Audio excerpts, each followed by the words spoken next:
For me, that's really, it invites the creation of a new generation of Native education and research.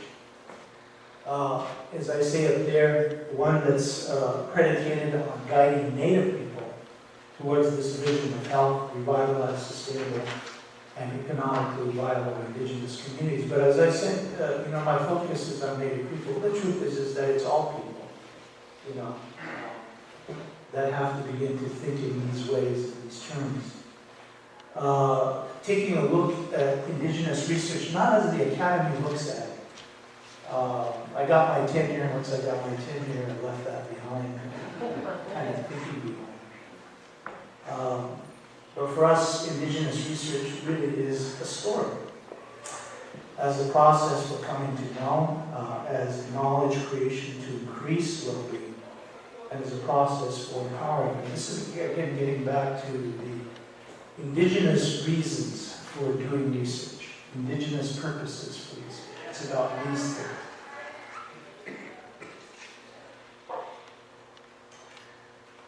In this new kind of evolution of research and evaluation, basing these ideas on beliefs and values, knowledge creation, people and place, personal gifts, community focus, family focus, for us, tribal sovereignty, understanding that context is critical, that every program needs to be place-based, and the whole notion of how you study within a place, and the protocols that are necessary for that. That research must involve the whole person, the whole researcher, and as well as all of the people they are in contact with. And that is always community research in and of itself.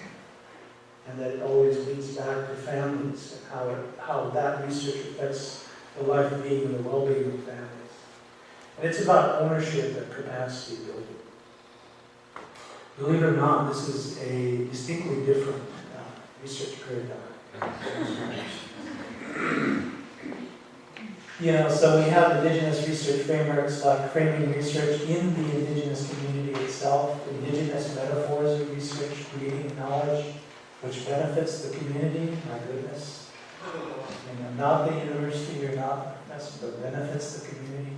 Building on cultural values, creating guiding stories through research, because research is a very powerful kind of tool if you know how to use it to recreate new narratives, new stories, new ideas about a community, about itself, about people, about themselves.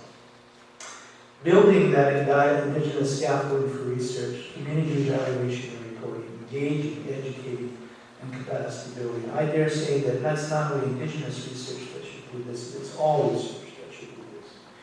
And that if transformation, because what I'm telling you right now is applied transformational learning, applied transformational research, that you have to begin to create these kinds of contexts in which this is the kind of research that is done. Not the kind that, in a sense, reinforces the bottom line of the oil company.